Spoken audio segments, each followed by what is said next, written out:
Welcome back to Count Me In, IMA's podcast about all things affecting the accounting and finance world. I'm your host, Adam Larson, and I'm here with episode 103 of our series. Today's expert guest is Matthias Tillmann, CFO of Trivago. In this episode, he speaks with Mitch about how COVID-19 crisis impacted the travel industry and speaks to the various crisis management plans he implemented to maintain operations. For an interesting discussion around business continuity, technology enablement, and finance in the travel industry, keep listening as we head over to the conversation now.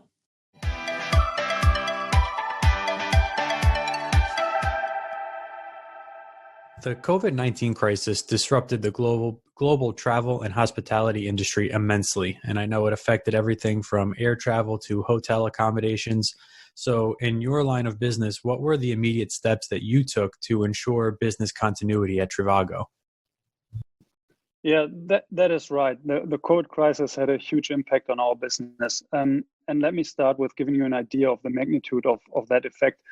And just for context, we are an accommodation meta search platform, so comparing price of hotels, apartments, vacation rentals, and other accommodations only. So we're not active in the airspace, for example.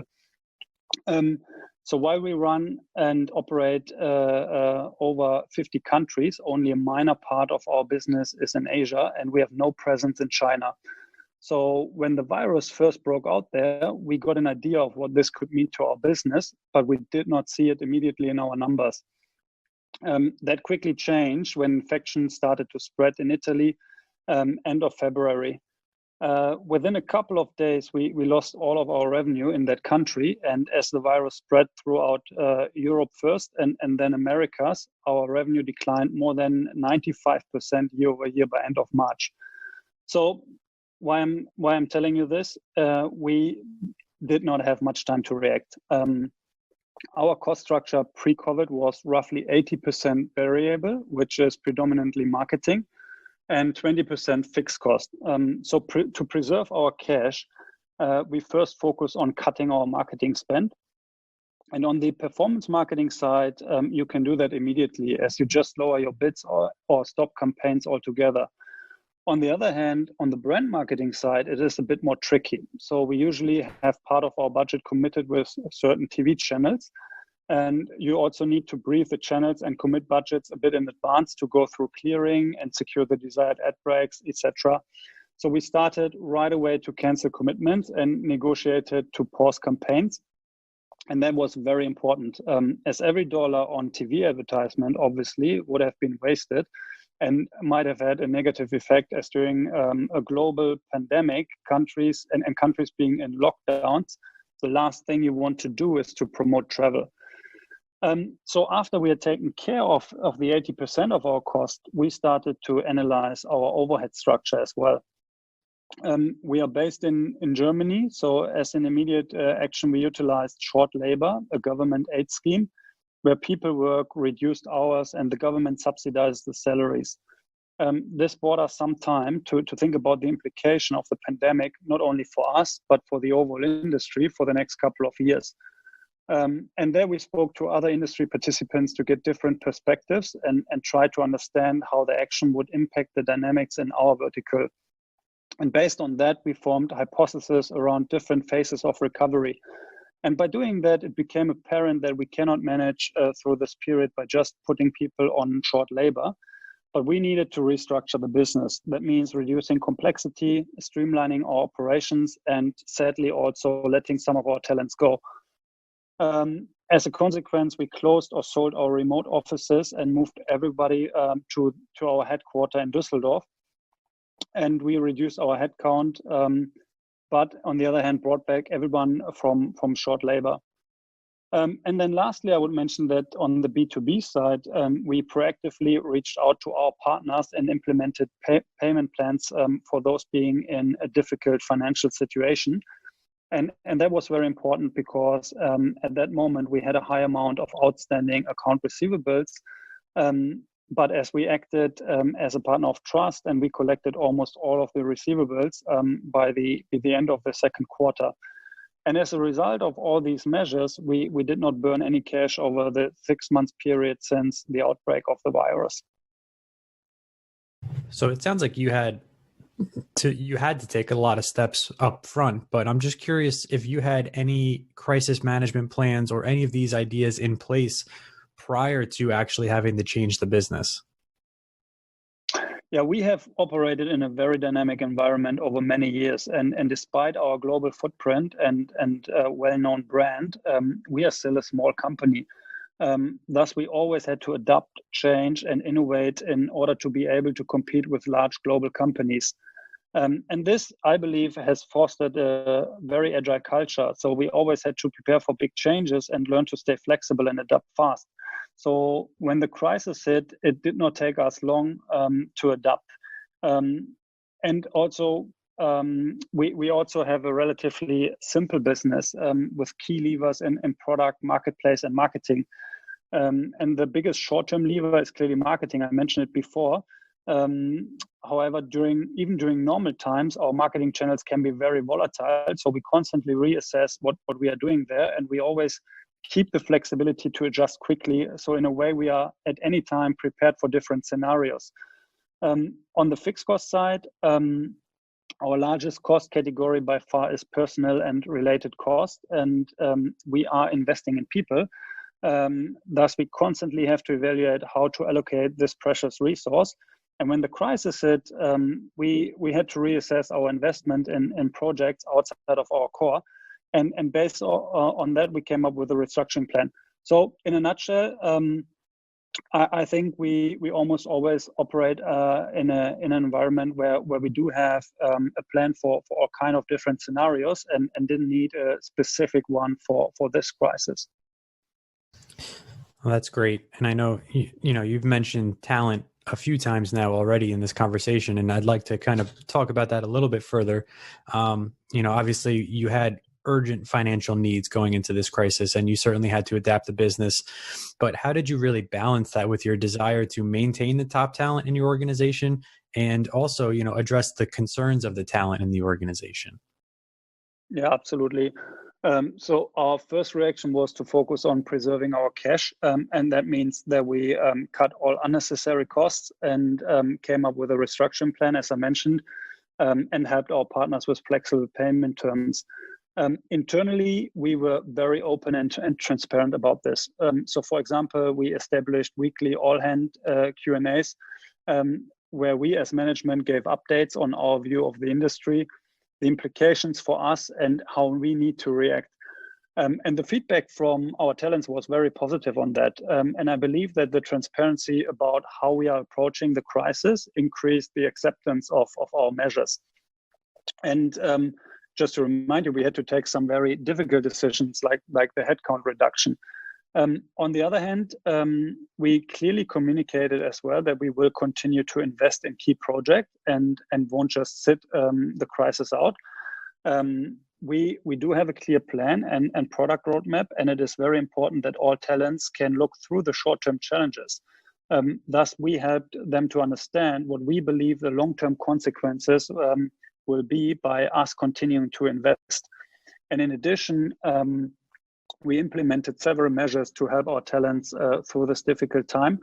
So, for example, we allowed them to take office equipment home to have optimal working hours, working conditions from home, prepared the office to be as safe as possible for those who cannot or do not want to work from home, and organized different recognition programs.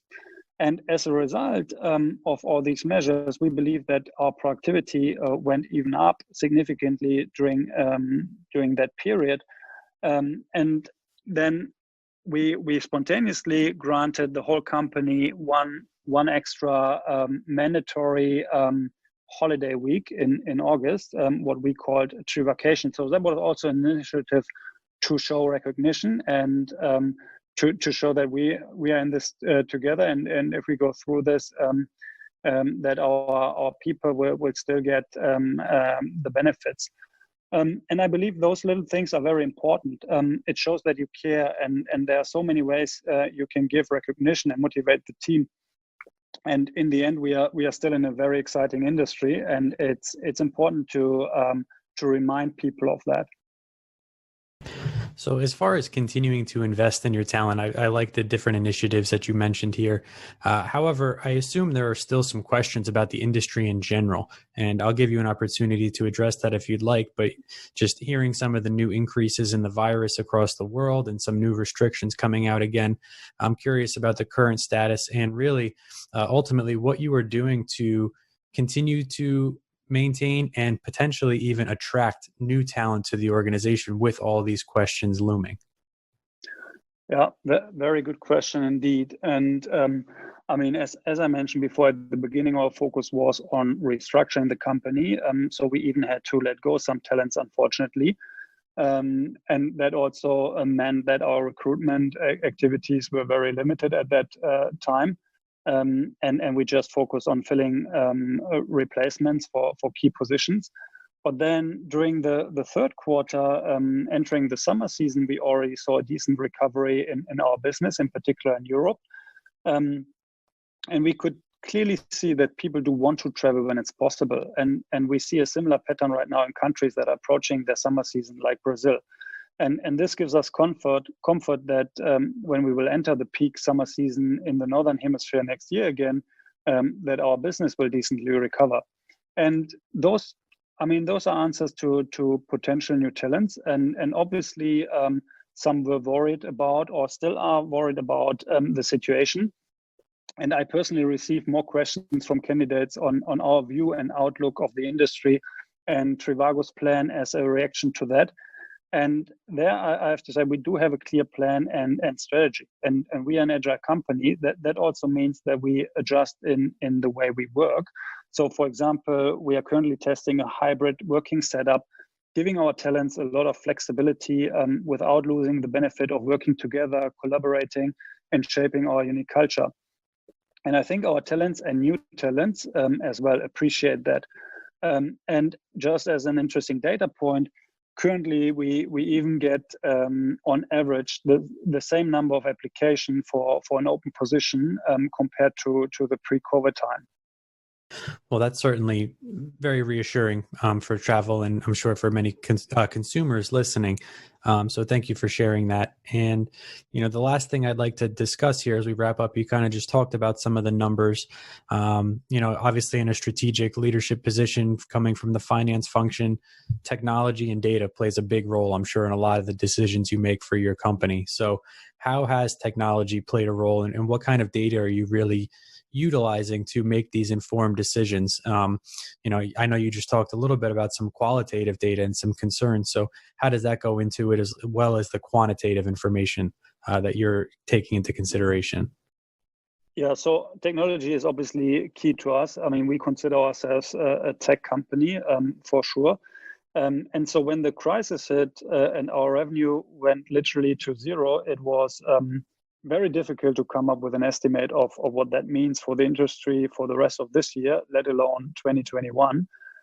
So we started to talk to adjacent businesses and piece together any information we could get.